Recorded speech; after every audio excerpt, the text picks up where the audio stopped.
Hi, everyone, and welcome to Building Hancock, Stories of Growth and Community, the podcast where we shine a light on the people, places, and projects shaping the future of Hancock County, Indiana.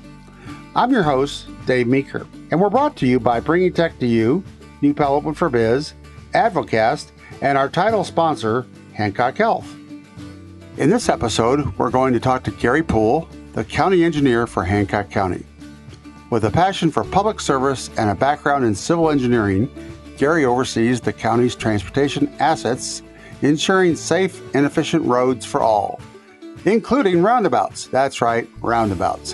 In this insightful interview, Gary shares his journey, the challenges of infrastructure development, and his vision for a safer, more connected community. Leading the conversation today is my co-host, Shawn P Neal. Shawn is the CEO of Advocast. So with that, I'll step back and hand it over to Shawn. Shawn, take it away.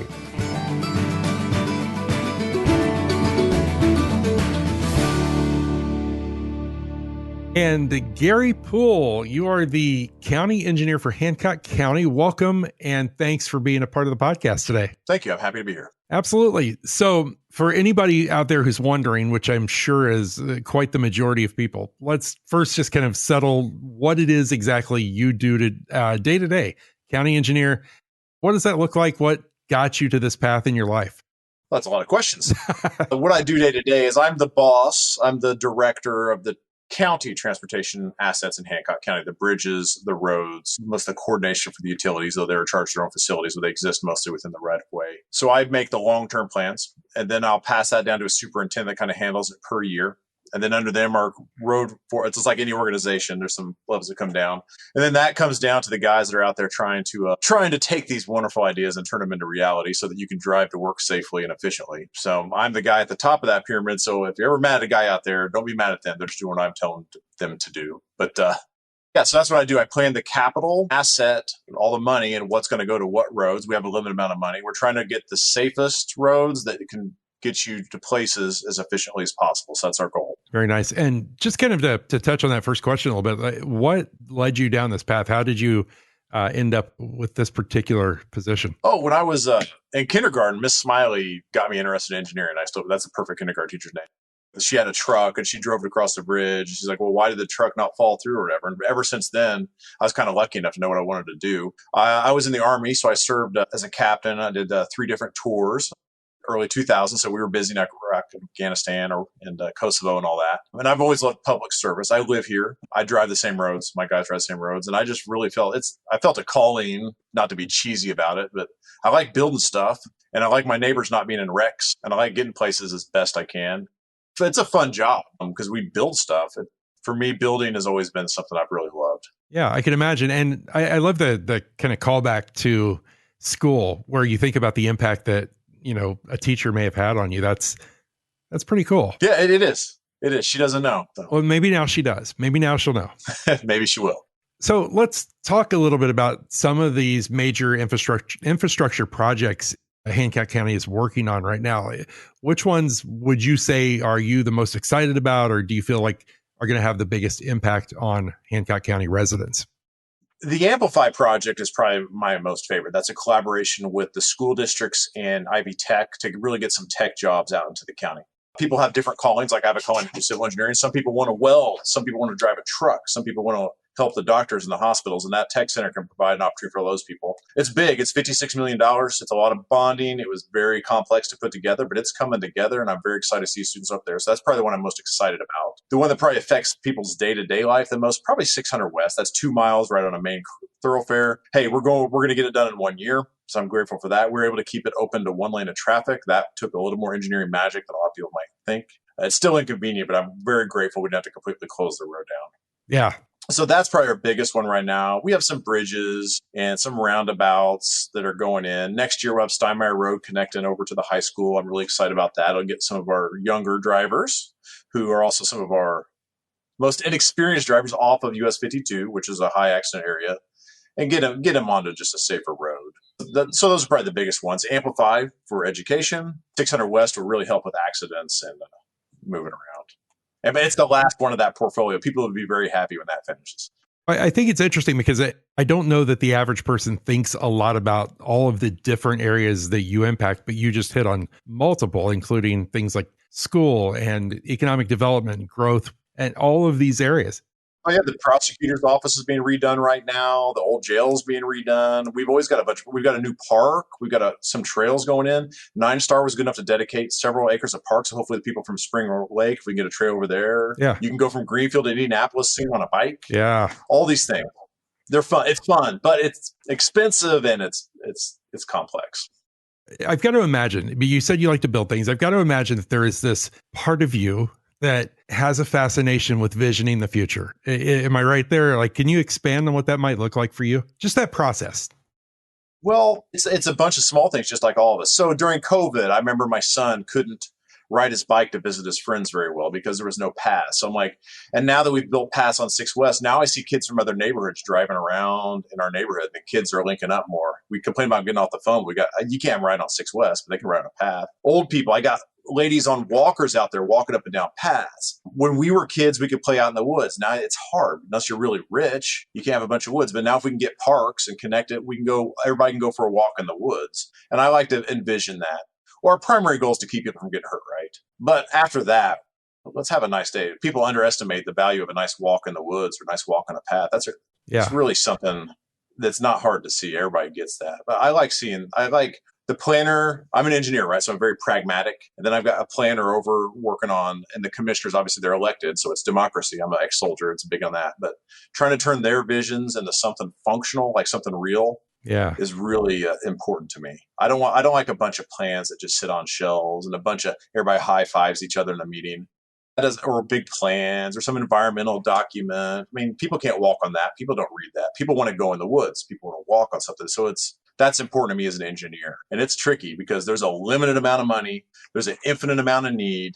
And there's all sorts of nice things we could do. But trying to pick which one of those it's fun to work on a team trying to figure that out. Yeah, I can imagine that. It's such a neat part of, I think, what you're talking about here is just envisioning. Oh, it's neat when we get it right. We get it wrong too, but you can't. I mean, people will beat you up when you're wrong about it. But I'm like, what are you going to do? Just stop working? You're just going to keep trying the best you can, and it's okay. Right. I mean, you just keep trying. Exactly. We've got a lot of smart people, but that doesn't mean we're infallible. We've gone down wrong roads before, and you can't sit and not do anything just because you're afraid of somebody getting upset about it. Exactly. What are, when you think back just in the past, and you've been with them for what, since 2013? Is that right? Is that what I read? That's correct. Okay. Just thinking back, is there like a project that stands out to you that hit all the check marks and you walked away and just went, that was like the highlight of my career so far? That was the moment. Or maybe you're building it. I don't know. Maybe that's what you're working on now. The second I see that Amplify filled up with students, that'll be a big one. The trails, surprisingly enough, they're not the most expensive, but when you see people out there enjoying those. The roundabouts, I'm like, when I started here, we were having 5-6 fatality. There's about 50,000 population. And generally you have about a fatality per 10,000 on county roads. And I'm not counting the state roads or things like that. Sure. And now we're down to about 1 or 2 a year. I'm hoping to have a 0 year at some point. Wow. So all the striping, the boring stuff, which people don't think of, the fact that people aren't dying as much, that we're down to 1 or 2 a year instead of, we've increased the population to 100,000. And our accidents have come down from 5 or 6 down to like 2. Wow. Averaging 2 or 3 a year or less this year. It's amazing. I mean, no one sees that. There's no parade for that or anything. But man, I really like when people don't die. Absolutely. It's that's really rewarding. Absolutely. One thing I'd love to kind of explore a little bit, because again, we want to give everyone kind of a behind the scenes look at how everyone works together. So a lot of coordination across the different agencies. Can you just, in a typical construction project that you might be involved in, just tap whoever is involved in one of those projects and just how that all works together to create the outcomes that we see? So we work with the surveyor. We work with IDEM. So a surveyor, we're trying to make sure water, a lot of people use our roads for drainage. We're not the drainage department, but we do try to chip in. Like, we're a highway department first. IDEM, DNR, we want to make sure we're not tearing up the environment. NDOT, because we really need their money. Like, the ability to get money from NDOT, and I'm very grateful for NDOT for all their assistance in the federal government, FHWA, because we get 80 cents on the dollar, and most counties don't do as well as we do. So I'm very grateful for that. We couldn't build all these projects without them.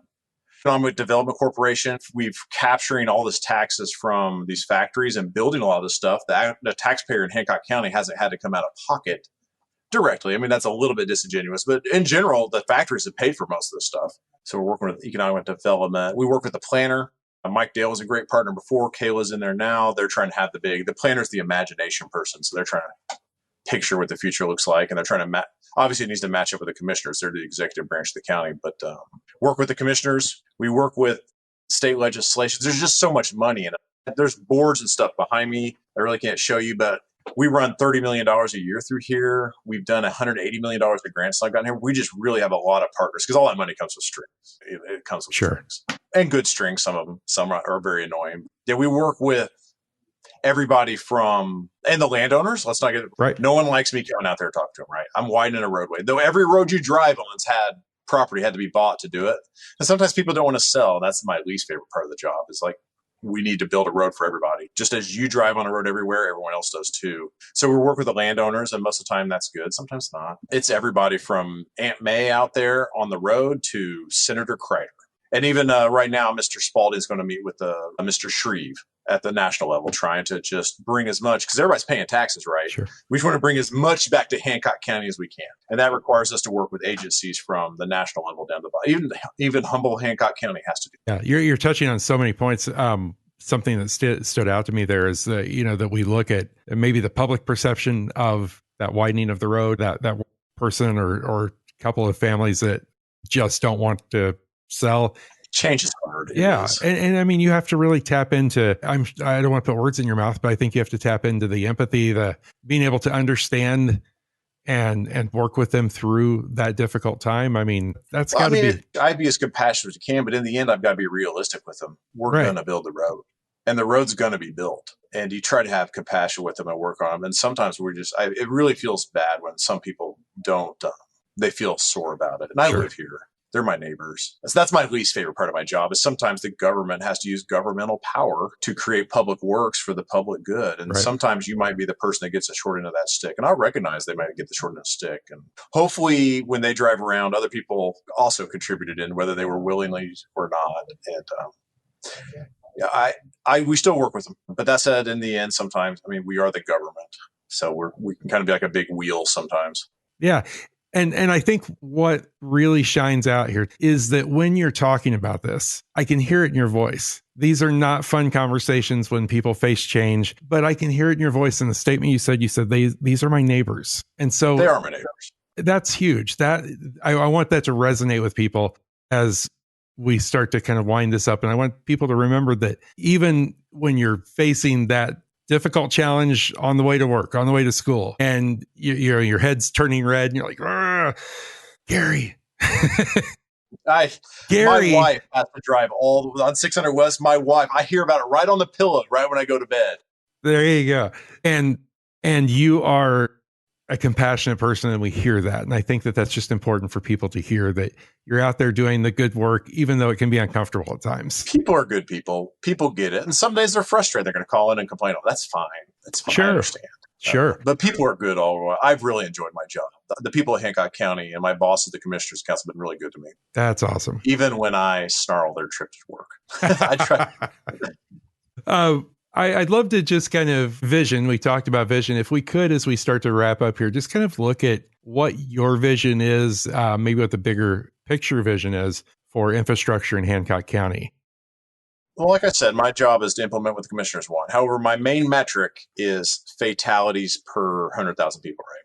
So I would like to get to a 0 year. That would be my vision. Before I get done with this job, if I could have a year with 0 fatalities, I would love it.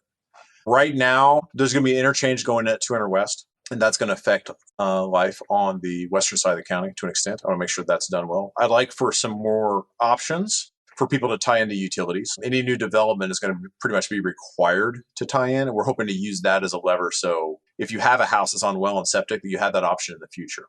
And that's important because at some point, you might have to test your water, and they won't let you do it yourself. And if your water doesn't work from your well, you won't be able to sell your house. So it'd be good. You can't sell a house with bad water. Right. Now, people, they take out their little, distilled water and fill their little thing, but that won't work. Eventually, health is going to take their own sample. And I want to make sure people have an option to actually be able to sell their, get some main utilities into some areas that already need it. Besides that, Hancock County's growing pretty well. We're trying to keep it compact. in the Mount Comfort area. Mm-hmm. No one wants all the stuff built by them. So we're trying to, it stinks if you're there. If you live in that area, I feel bad for you. But we don't want to spread it to the whole county. We're just, that's the area. It's next to an airport. It's next to an interchange. It's the spot. And we can use that tax money to pay for other things. We're lucky. We're not like Indianapolis. We can be picky about stuff. So we can pick. In the beginning, when I first came here, we couldn't. We needed revenue. Indianapolis kind of needs revenue now. As you'll see, they'll struggle with the data center and things like that because they really do need revenue because to provide the services they're supposed to. We're in a point with the factories that we don't really need to jump out of our feet for anybody, which is nice. Yeah. Absolutely. Yeah, utilities and the 200 West. I see the western side of the county is just going to develop as we already know it. I think Fortville and McCoursville have done a great job with some of the stuff you can do there. I think New Pal's going to kind of grow that way as well. Working with our towns and cities, getting their centers developed is good for the county. So we're trying to partner closer with the cities and towns so that we can get those downtowns looking really good. There's been a lot of success. Depot and Greenfield, trying to make downtowns a nice home. Like get the infrastructure in place for that. Absolutely. I love it. And one kind of final question. How long have you been a Hancock County resident? I moved out here just before my son was born. So I guess that's about 18 years. I lived in Indianapolis and Irvington before. And before that, I lived at Fort Campbell. But I was usually in Iraq or someplace in the Middle East at that time. So yeah, I've been here about 18 years. I love living out here. Yeah, it's a good place to live. Well, people are moving here. People think exactly. It's a good place to live. And you're hitting on my final question, which is what is the most valuable thing to you about this community? It's the people. People are friendly here. They're Hoosiers. So as much as we complain to each other, it's not California. It's not out east. People aren't too hard. People aren't too soft. There's a nice balance. People are pretty balanced. I mean, you can see in the news, people are all weird about everything nowadays. And it's nice to live in a place where people are just kind of balanced and just going about their daily lives. You can go to a baseball game and talk to people. And it's nice. People here are nice. And resoundingly, that is the same answer we get from everyone that has been on this podcast. It is the people every time. People are nice. Now, we could all be curmudgeons sometimes, but we'll forgive that. The people are nice here. They're reasonable. They're hardworking. They're absolutely. Well, Gary, I appreciate you. And I hope that as someone listens to this, they realize that there are good people behind the scenes doing the very best they can to make great decisions and growing. Hey, be patient with them. Be patient with us.